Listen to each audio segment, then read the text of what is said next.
Bapak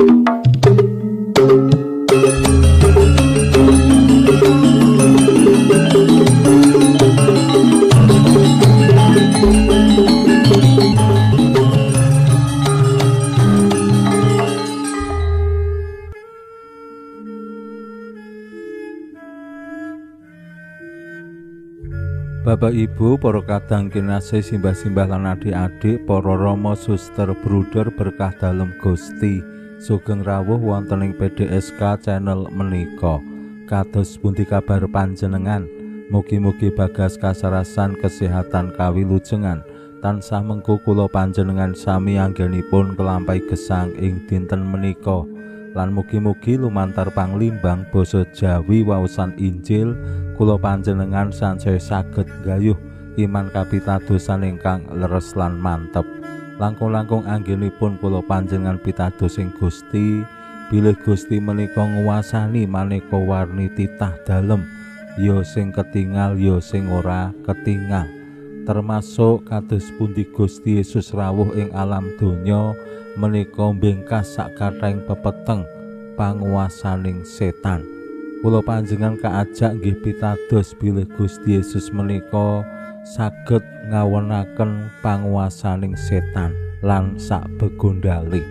Pancen ing babagan kados mekaten boten gampil dipun nalar nggih.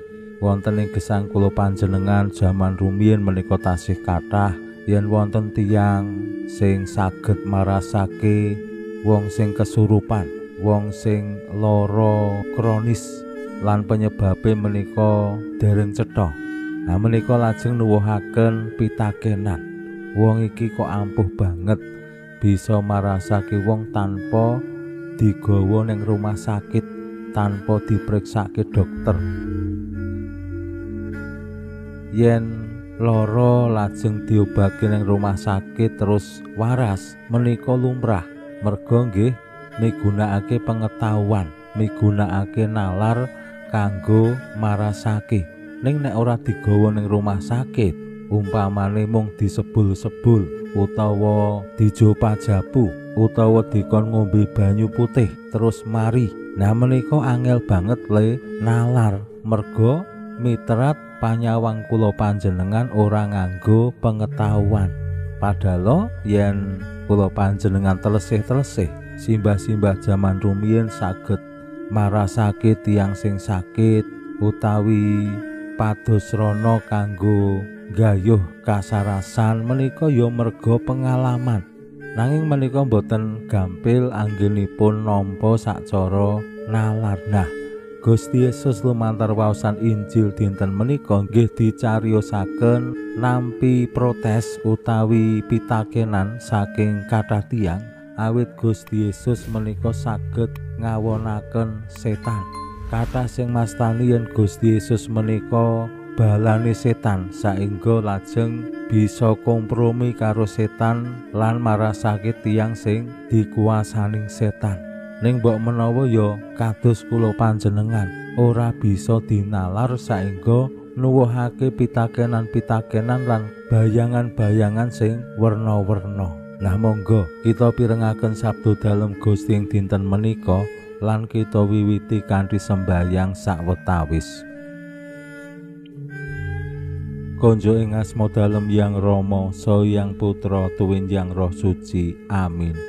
Suwawi sami munjuk Gusti Yesus sabda dalem Yang Rama ingkang sampun manjalma mugi karsa ngandika dhateng kawula wonten ing asepen ing telenging manah kawula kabikao kegiyatan lan panglipur ingkang manjing ing sabda dalem kapenuwana kawula mawi roh ing kawicaksanan dalem. Mugi-mugi srana anggen kawula maos lan mirengaken sabda dalem kawula sansaya nunggil ing sampeyan dalem. Amin. Waosan Injil kapetik saking Injil Lukas bab 11 ayat gangsal 11 ngantos dumugi 26. Nalika samono Gusti Yesus nundung setan, nuli ana wong sawetara sing padha kandha lantaran Beelzebul ratuning setan anggene nundungi setan. Liyane maneh kanggo nyoba Gusti padha nyuwun pratandha saka swarga Nanging Gusti priksa gagasane wong-wong mau, banjur ngandika, saben kerajaan sing congkrah dhewe mesti bakal ambruk, lan omah sing siji ngebruki omah liyane, lan omah sing siji ngebruki omah sijine. Lah yen setan congkrah dhewe, banjur kepriye anggone bisa lestari kerajane? Awit kowe kandha yen anggonku nundung setan lantaran Beelzebul. Yen anggonku nundung setan lantaran Beelzebul, banjur lantaran sapa anak-anakmu anggone nundung setan? Mulane ya anak-anakmu iku sing bakal ngadili kowe. Nanging yen anggonku nundung mawa astaning Allah, iku ateges kratoning Allah wis nedhaki kowe. Manawa sing jaga omah lan pomahan iku wong sing rasa lan sikep gegaman, mesti barang darbeke slamet. Nanging yen ditekani wong sing luwih rasa lan sing bisa mbekuk wong mau, mesti gegaman andel-andele dirampas lan barang darbeke diedum dadi jaran. Sing sapa ora melu aku iku nglawan aku, lan sing sapa ora ngumpul karo aku iku mbubrah. Manawa roh reget ninggal wong, banjur nglambrang ana ing papan sing cengkar, golek papan palereman. Bareng ora oleh nuli celathu, aku dak bali menyang omahku sing dak tinggal biyen. Tekan ing kono, omahe tinemu wis diresiki lan ditata. Tumuli lunga, ngajak kancane 7 sing luwih ala, banjur padha mlebu lan manggon ing kono. Wekasane kaanane wong mau luwih gawat tinimbang ing sadurunge. Makaten sabda dalem Gusti. Suawi sami munjuk, Gusti kawula munjuk sembah nuwun karana sabda dalem. Sabda dalem dadosa obor ingkang madangi margining gesang kawula. Katuntuna kawula sageta sabda dalem menika numusi manah ngantos tansah ngrembaka kangge nggayuh gesang ing swarga. Amin. Bapak Ibu para kadang kinasih simbah-simbah lan adik-adik, Gusti Yesus sing saged marasake tiyang saking kuasaning setan lan nundung setan menika kesah menika dados perkawis sing luar biasa tumraping masyarakat sakiwa tengene. Kathah pemanggih sing lajeng tuwuh saking prastawa menika, wonten sing mastani bilih Gusti Yesus menika le nundung setan mawi kuasaning Beelzebul, ratuning setan. Wonten ugi ingkang lajeng nyuwun pratandha saking swarga, menika temtu pemanggih yen Gusti Yesus anggone nundung setan menika mawi kuwasa sing bener, kuwasa saking Gusti Allah.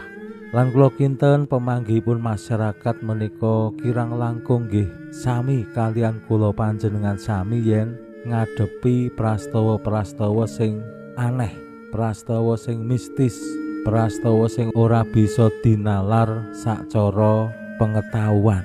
Kula kinten ing masyarakat Jawi tasih kuat nggih babagan kados mekaten. Wonten ing maneka warni kegiatan, umpaminipun rasulan, bersih desa, panen utawi tandur, lan sapanunggalane menika tasih migunakake sajen. Temtu sajen menika didamel kangge tanda kutip makani sing tunggu ing mriku. Lan rikala wonten tiyang sing saged marasake sacara mistis, menika lajeng nggih sebutane paranormal, dukun, tabib lan sapanunggalane. Lan kathah sing nanggapi pracaya ora pracaya, termasuk nek wonten tiyang sing duwite ilang, barange ilang, ya ana sing isih merdukun. Merdukun menika wonten tiyang sing pracaya, ning ana wong sing ora pracaya mergone kuwi termasuk haram. Dukune le bisa nindakake maneka warni kekuatan kuwi saka Allah apa saka setan. Menika sing tumrap kula panjenengan boten cetha. Nah mugi-mugi lumantar sabdo dalem Gusti menika kula panjenengan yakin bilih kuwasa dalem Gusti menika kuwasaning Allah ingkang rawuh ing alam donya. Pinuji Allah sakmenika sarta ing salami-laminipun. Salam sehat, salam bahagia, salam katentreman. Lan mugi-mugi lumantar panglimbang dinten menika kula panjenengan tansah jinangkung ing berkah dalem Gusti ingkang Maha Kuwasa, Hyang Rama saha Hyang Putra tuwinjang Roh Suci. Amin.